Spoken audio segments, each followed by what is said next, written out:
Pologne, de très gros incidents à Varsovie, des combats au corps à corps entre forces de l'ordre et 25 000 manifestants de solidarité.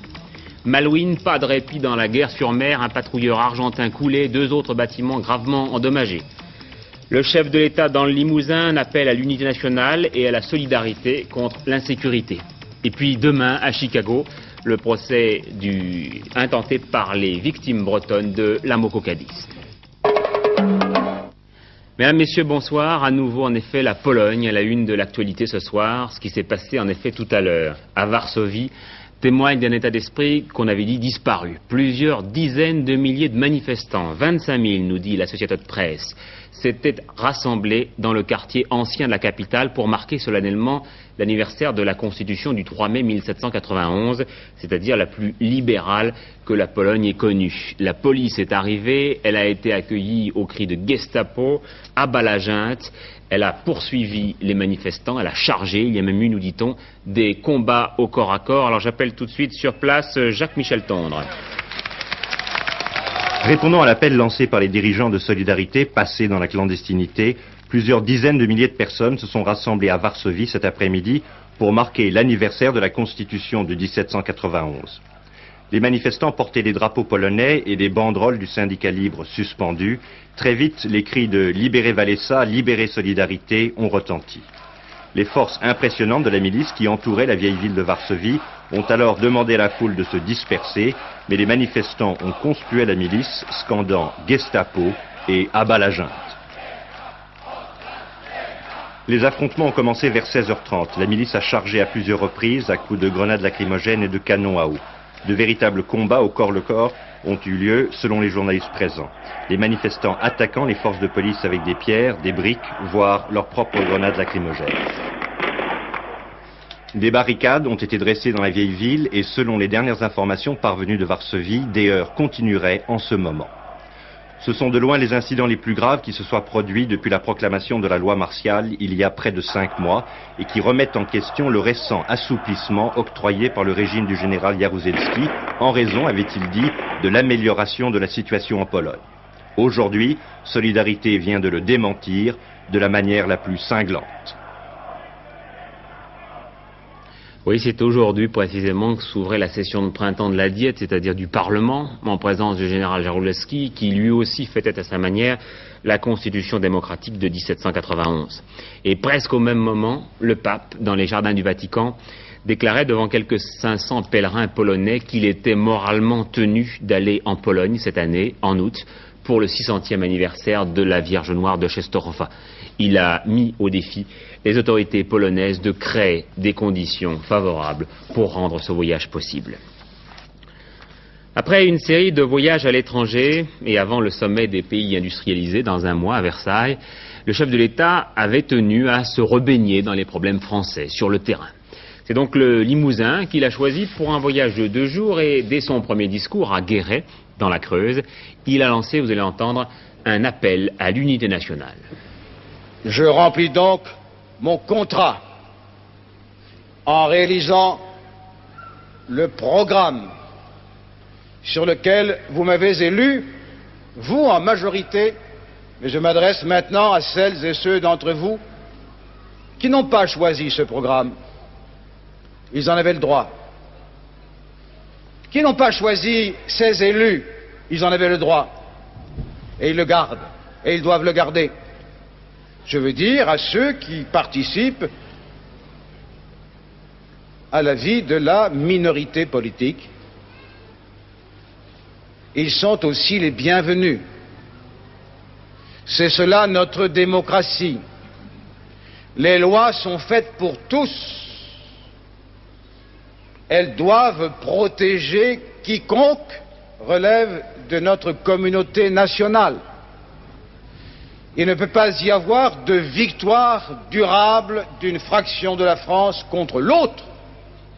Il y a à organiser cette France, notre France, il y a à l'organiser sans doute selon l'idée que nous en avons, selon le mandat que nous en avons reçu, mais il faut avec précaution, prudence, avec sagesse, j'allais dire avec amour, protéger l'unité de la nation. Tout est affaire de volonté. Mais le moment arrive aussi où l'effort national doit être l'effort de tous. Alors il faut que vous sachiez que le premier d'entre vous, parce que vous l'avez choisi, parce que vous l'avez voulu, veut affirmer en toutes circonstances la volonté nationale. Autre appel du président, je vous l'ai dit, la solidarité contre l'insécurité. Après Guéret, il y eut Aubusson, c'est là que se trouve la fameuse tapisserie pour laquelle François Mitterrand a annoncé un plan d'aide en 27 mesures. Et puis en fin de journée, le moment d'émotion de ce voyage, Oradour-sur-Glane. La moins peuplée de France, la moins riche aussi, 3 départements qui subissent un vieillissement humain et économique, tel est le Limousin que vient visiter le chef de l'État pour lui apporter le témoignage de la solidarité nationale. Le Limousin qui n'avait pas vu la visite d'un président depuis 20 ans.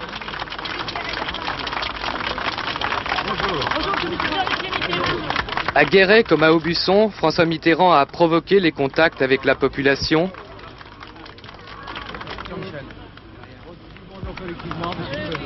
Ensuite, c'était la visite du centre Jean Lurçat, le musée de la tapisserie d'Aubusson, l'occasion pour le président d'annoncer un plan de relance de cet artisanat.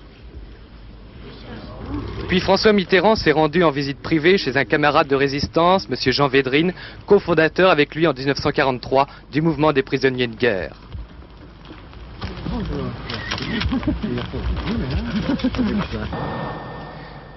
Autre évocation de cette époque, le pèlerinage au village martyr d'Oradour-sur-Glane.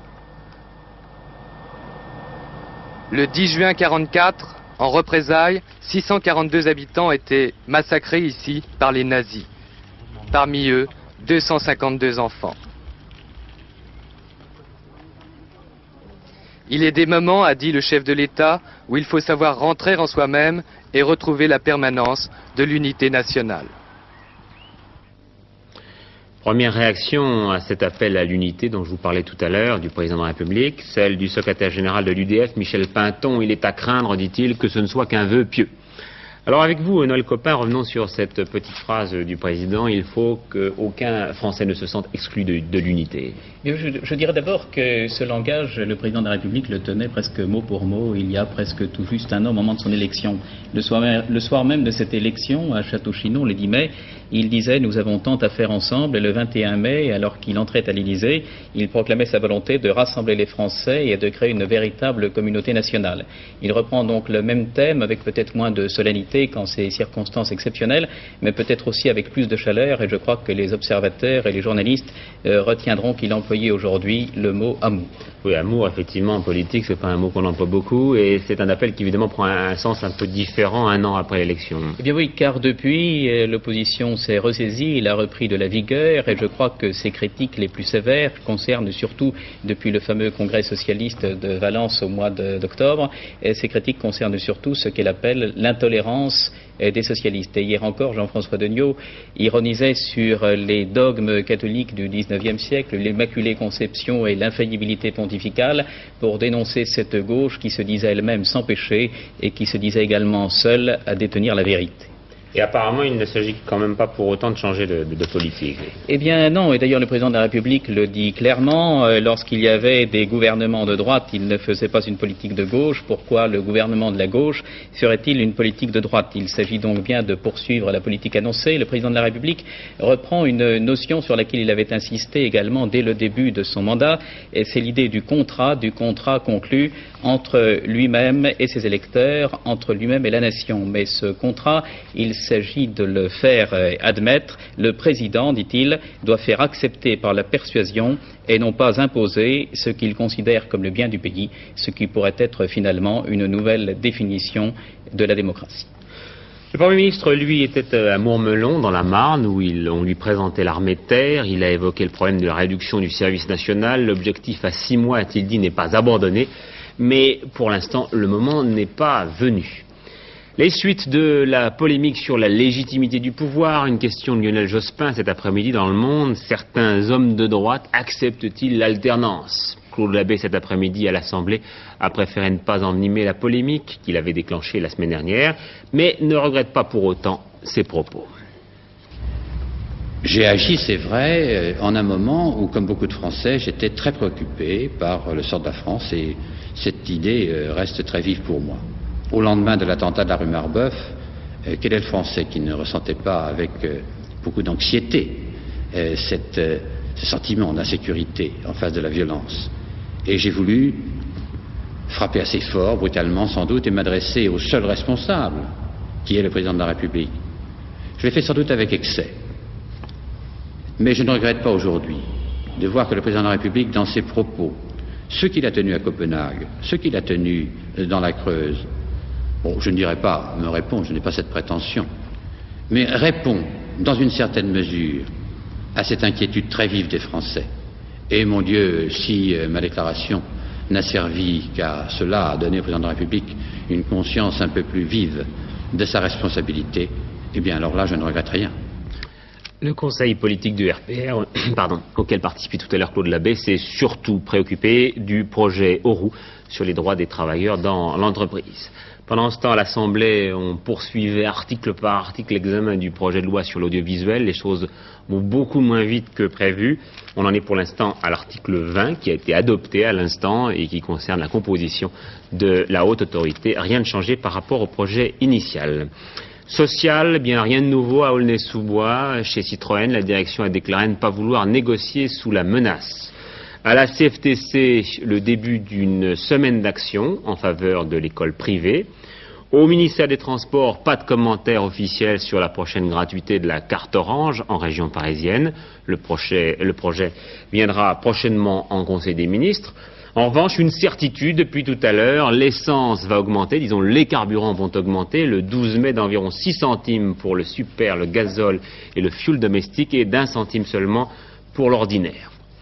Une manifestation tout à l'heure du côté de la rue Marbeuf, 10 jours après l'attentat du 22 avril, plusieurs milliers de manifestants, vous le voyez, ont commencé à défiler à partir de la place de l'Alma pour protester contre le terrorisme et l'insécurité. Et ce, à l'appel de l'organisation Solidarité et Défense des Libertés, une organisation dirigée par le sénateur RPR, Charles Pasqua. Et à ce propos, enfin, disons, sur un domaine tout à fait voisin, les copropriétaires du 33 de la rue Marbeuf ont été déboutés de leur demande d'expulsion du journal Al-Watan Al-Arabi.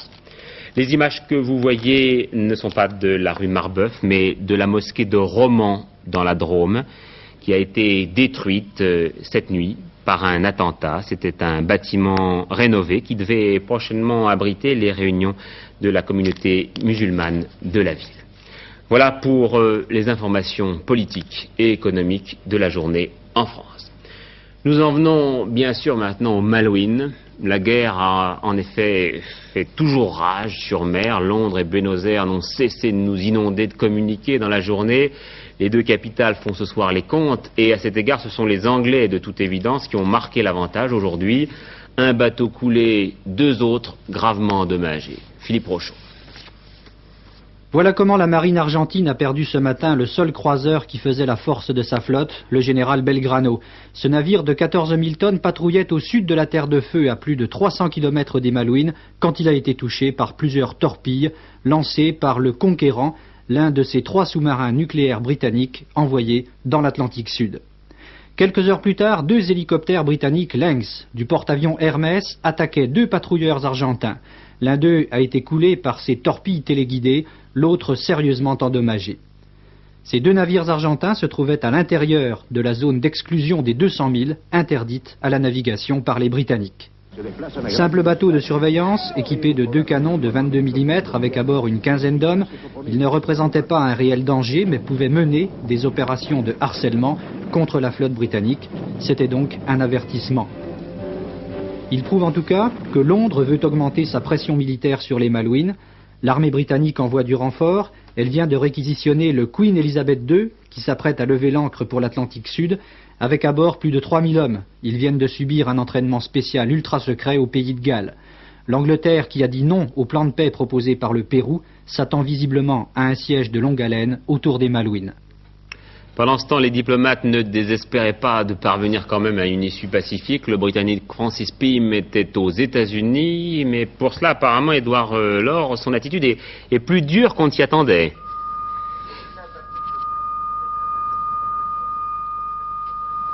Oui, Édouard, je crois qu'on vous entend extrêmement mal. Vous pouvez répéter ce que vous nous disiez tout à l'heure? Non, je crois qu'il n'est pas souhaitable que nous ayons cette communication avec les États-Unis. Je peux vous dire donc quand même qu'apparemment le Britannique Francis Pym a eu un langage très dur. Il a dit qu'il espérait bien y arriver par la diplomatie ou par la force.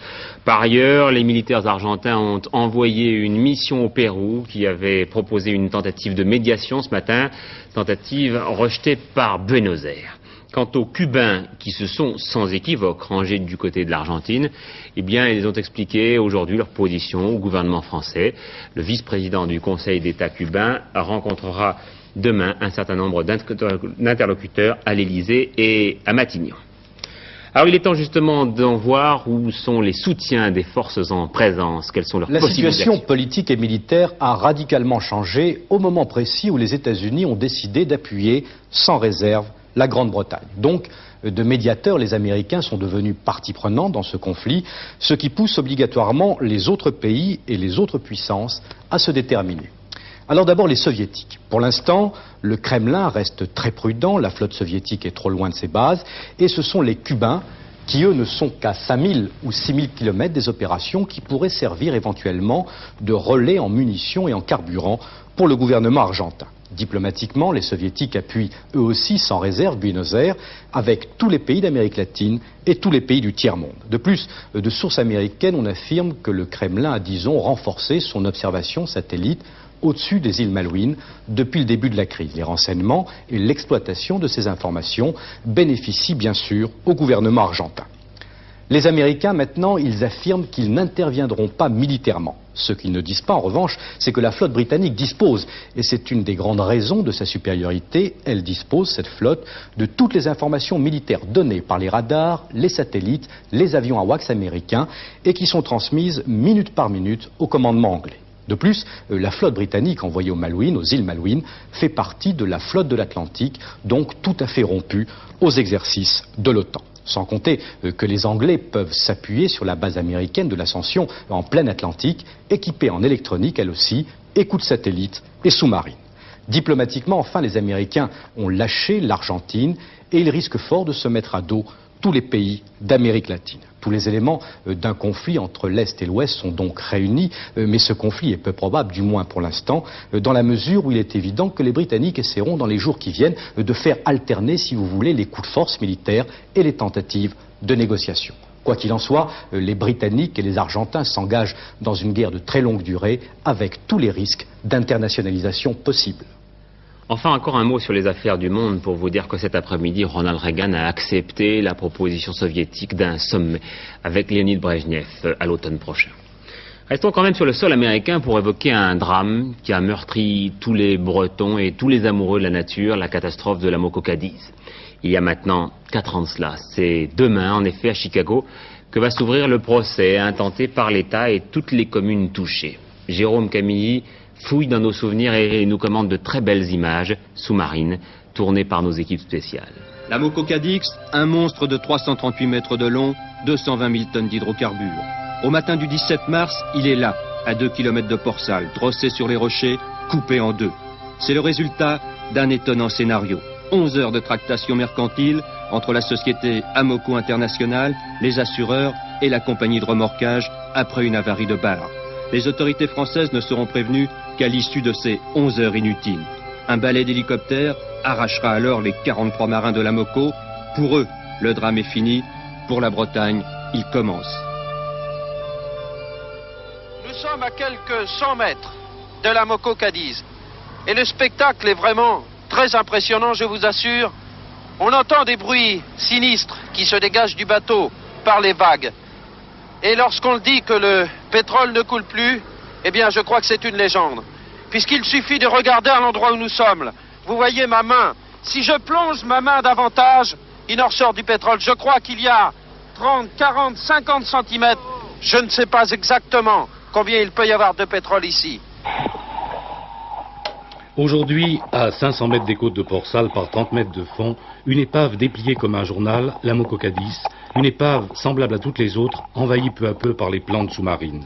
Des flancs de cette carcasse éventrée ont jailli 220 000 tonnes de pétrole, provoquant sur 350 km de côte bretonne la catastrophe écologique la plus grave de toute l'histoire. 4 ans après, malgré les apparences, la marée noire est toujours là. Il suffit de gratter simplement la pellicule de sable qui la recouvre, elle est là sous forme de nappe compacte. Mais 4 ans après, le problème se pose en d'autres termes, des termes juridiques que les 55 élus de Bretagne ont appris pour se défendre. Parmi eux, le sénateur Arzel qui représentera les sinistrés au procès de Chicago.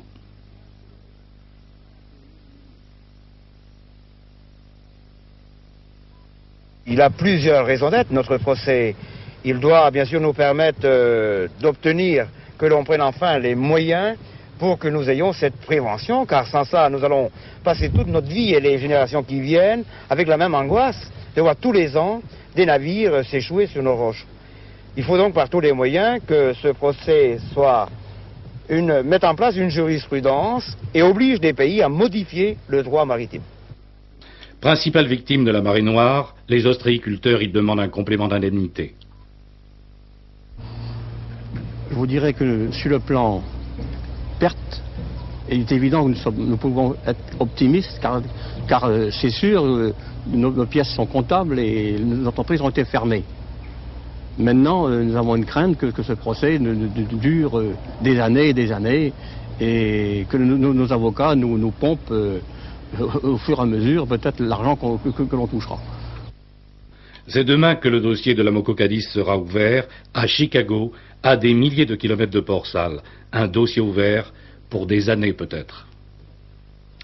L'enlèvement de Jean-Héder Nallier, un silence total, d'une angoisse grandissante donc de la famille et des amis de l'écrivain.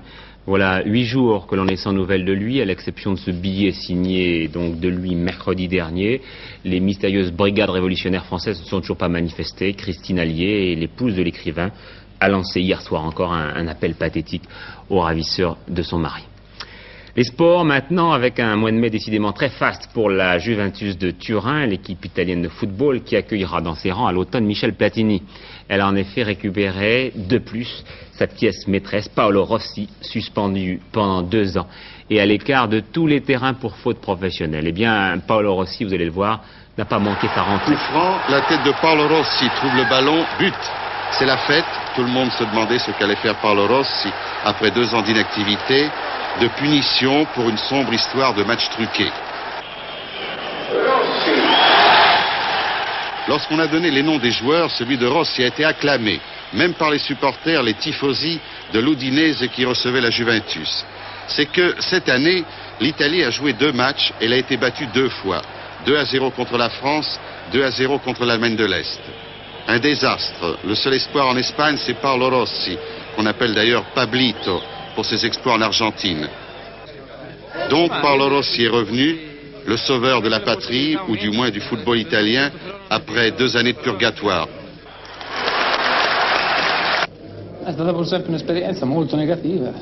Ça a été une expérience très négative ces 2 années. Mais à l'intérieur de moi-même, j'ai la conscience tranquille. Je n'ai pas changé. Je n'ai rien à me reprocher. Je suis peut-être devenu un peu plus méfiant.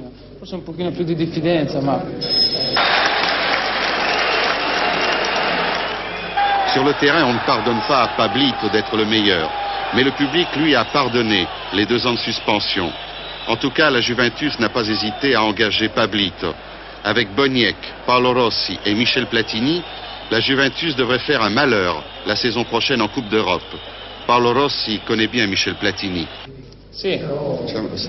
Vous n'avez pas peur de la concurrence de Platini? Quelle concurrence? Il est très fort. Tant mieux s'il est fort. Ça fait plaisir de jouer avec de bons joueurs, avec des joueurs excellents. Voilà, une rentrée attendue aussi, c'est avec lui que je parlais, à la télévision ce soir sur Antenne 2, celle d'Yves Montand, dont vous allez pouvoir voir ou revoir le récital de l'automne et de l'hiver à l'Olympia. Je dis revoir pour ceux qui ont eu la chance d'être là et voir pour ceux qui n'étaient pas parmi les 200 000 privilégiés, parce qu'on s'est vraiment bousculé, on s'est battu aux portes de l'Olympia, et puis ça a continué en province, et depuis on a l'impression que vous n'arrêtez plus et que vous avez redémarré une nouvelle carrière. Non, je dirais plutôt que je me suis fait piéger, agréablement piégé, mais je me suis fait piéger. Très sincèrement. Enfin, on le croit ou on le croit pas, c'est bon, peu importe. Vous avez, comme on dit les politiques, cédé à l'amicale pression de vos amis, c'est ça? Oui, c'est ça, oui. Encore que quelquefois... bien. Et alors là, maintenant, je me trouve avec des contrats au Japon, aux États-Unis... en Allemagne? En Allemagne, au Metropolitan Opera de New York, c'est 4000 places, c'est beaucoup. D'ailleurs, je ne vais pas me plaindre, parce qu'on me prévenait, personne ne m'a obligé à le faire. En même temps, c'est excitant parce que, bon, si je devais le faire, c'est maintenant et pas après. Mais pour en revenir au show qui doit passer ce soir, je crois que le travail admirable qu'a fait notre ami Guy Seligman, le metteur en scène, et les techniciens, le chef opérateur, me donne l'impression quand même que la variété, il faudra trouver une autre solution.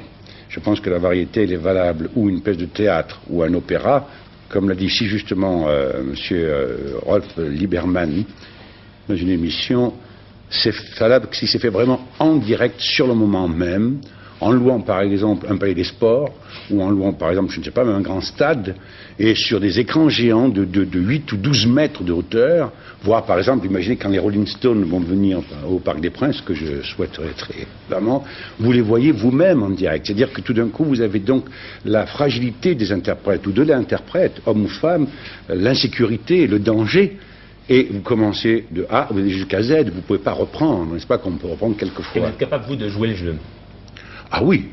Ah, mais je crois que je ne suis pas le seul, parce que ça veut dire quelque chose, là. Ça veut dire que jouer cette partie-là, on l'a fait, mais c'est quelque chose qui est repris 2 fois, 3 fois, par exemple, sur 3 jours, on a fait le show, comme tous les shows, en général, naturellement, comme tous les spectacles.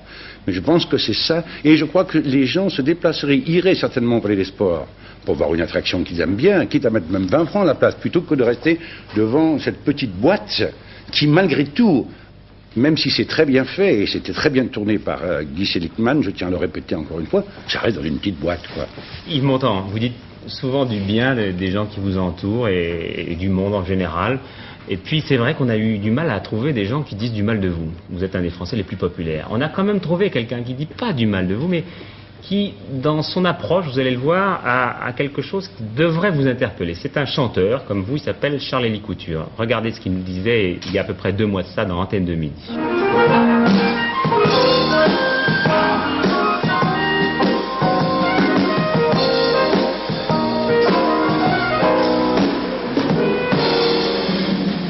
Voilà, Yves Montand qui passe dimanche au Printemps de Bourges. Donc un beau badge, hein. Oui. Un badge, là. Solidarnoche. Ouais, c'est ce que c'est l'image. Il joue avec ça. Vous semblez pas tellement l'apprécier, Yves Montand, Charles-Élie Couture. Si, il parle comme mon père, c'est bien. Mon père parle bien. C'est bien d'avoir un peu quelques... comment dire... quelques ombres au-dessus de soi qui continuent à planer encore, même quand l'oiseau est déjà haut dans le ciel et tout ça, c'est bien. Vous voyez ce qu'il veut dire? Est-ce que ça vous touche? Je crois que ce qui me fait de la peine, c'est un petit peu qu'il parle de son père, c'est très bien, et ça m'étonne parce que c'est un garçon intelligent et qui a beaucoup de talent. Et qui se serve du racisme de l'âge, je trouve ça, c'est pas à sa hauteur, ça. On sait très bien que quand on a l'âge que j'ai, bon, on peut mettre mis au rencard. Ça, je le sais très bien, je le sais, j'ai pas changé là-dessus. Quand j'avais 18 ans, je savais qu'un homme de 30 ans, 32 ans, c'était déjà quelqu'un de... Et à 40, n'en parlons pas, alors. Donc là-dessus, mais c'est pas la peine de faire du racisme. Et sur l'ombre. Oui, ce qui me fait de la peine, là, je le dis très sincèrement, c'est sur le fait qu'il puisse nous charrier, si je puis dire, pour employer un peu son terme, sur le fait de porter Solidarnoche à la boutonnière. Et c'est vrai que vous avez une fidélité, parce que depuis 2 mois, vous ne l'avez pas, depuis 6 mois même pratiquement, vous ne l'avez pas quitté. Oui, puis je voudrais dire aussi que c'est pas du tout une question d'un acte de courage, c'est même pas une question de la provocation, c'est uniquement par fidélité à quelque chose qui me semble qui est important. Mais il est très jeune, monsieur Charles-Élie Couture, il verra ça plus tard. Oui, je crois que c'est très important. Les événements qui sont produits en Pologne est quelque chose qui ébranlera le reste du monde. Et en tout cas, c'est une chose qui marque. Et porter ça, c'est d'abord rester fidèle à mon ami Valéza, qui est venu me voir à l'Olympia, comme vous le savez. et j'enlèverai le jour où il sera libéré et ses amis libérés. Sinon, je le garderai. Pour uniquement rappeler aux gens, quand vous croisez un regard, tiens, c'est vrai qu'il y a eu un mouvement formidable qui a fait l'unanimité de tout le monde, de toute tendance, de toute opinion, contre cette chose arbitraire. Bien sûr que des gens dits de droite s'en sont servis. Et pourquoi s'en serviraient-ils pas? C'est pas tout de même la faute à eux, si, n'est-ce pas? De toute façon, on ne peut pas non plus exagérer dans l'autre sens. Évidemment qu'ils servent de tout. Pourquoi s'en serviraient-ils pas? Évidemment. Mais c'est surtout, je crois qu'il faut rester fidèle à ce que j'appellerais une forme de lutte contre la tyrannie. Et ça, il faut rester fidèle. Je reste fidèle à ça, c'est tout. Et un jour où les événements vous donnent un peu tragiquement raison, puisque effectivement un mouvement qu'on croyait un petit peu enfoui a ressurgi aujourd'hui à Varsovie. Voilà, merci Yves Montand, et donc rendez-vous tout à l'heure après la publicité pour votre show à l'Olympia. Une nouvelle formule pour un nouveau journal, enfin qui s'appelle Le Nouveau Journal, que vous connaissez, plus d'informations, une pagination plus grande et un plus petit format. 2 prix littéraires, le prix des maisons de la presse à Irène Frein pour son livre Le Nabab, et puis le grand prix des guides touristiques pour un livre de notre collaborateur Louis Doucet sur la Bretagne. Nous y revenons. Avec Laurent Broumed, la météo maintenant. Oui, bien Patrick, de l'orage dans l'air. Les nuages qui sont fait attendre aujourd'hui, ils étaient dans le nord-ouest et ont stagné. Bien demain, ils stagneront dans le centre du pays, sont bloqués contre l'anticyclone de la Méditerranée. Voilà ce que ça donne sur la carte. Elle est barrée en travers par cette grande zone de ciel nuageux ou très nuageux, où il ne pleuvra pas à torrent, mais il y aura tout de même des averses nombreuses qui prendront un caractère orageux, principalement dans le sud. Il faut dire qu'il fera chaud dans ces régions. Plus dans le sud-est, vous voyez beaucoup de soleil avec du vent du sud chaud, donc très beau temps avant l'arrivée de ces nuages qui continueront leur progression dans l'après-midi de mardi. Plus dans le nord-ouest, ici, eh bien, un temps très instable, un ciel chargé, comme on dit, beaucoup de nuages, cumulus et cumulonimbus. Des averses également, plus particulièrement sur les côtes de la Manche avec l'instabilité, puis des vents de nord-ouest qui continuent à être forts ou très forts sur les côtes et en mer. Je retourne avec tout ça. Vous voyez que la carte des économies d'énergie se coupe en deux. Ici, là où c'est blanc, ainsi que dans le nord-est, plus de chauffage. Encore une grande tache rouge dans le nord. Les températures seront encore frisquettes le matin, mais elles monteront dans la journée, vous voyez, de 12, 14, 15 degrés dans le nord, jusqu'à 18, 20. Il fera de plus en plus chaud dans l'extrême sud-est et les jours suivants dans le sud-ouest. Voilà donc pour les températures. Enfin, pour terminer, bien notre agenda, constatez que demain, c'est la Saint-Sylvain, si je ne me trompe pas, avec un soleil qui se couche à 21h08. Voilà, Patrick. Voilà, je vous rappelle très brièvement les gros titres d'une actualité très fournie. Aujourd'hui, en Pologne, de gros incidents à Varsovie, des combats au corps à corps entre forces de l'ordre et 25 000 manifestants de solidarité, nous dit-on. Au Malouine, pas de répit dans la guerre sur mer, puisque un patrouilleur argentin a été coulé, que 2 autres ont été gravement endommagés. Le chef de l'État dans le Limousin, un appel à l'unité nationale et à la solidarité contre l'insécurité. Et puis, je vous l'apprenais en cours de journal, l'augmentation du prix des carburants à partir du 12 mai, plus 6 centimes pour le super, plus 1 centime pour l'essence ordinaire. Vous avez plein de rendez-vous sympathiques à 12h45 demain, Philippe Labro, à 23h15, Jacques Merlino pour ce soir, et puis un rendez-vous encore plus proche, tout de suite, Yves Montand. Au revoir, à demain 20h.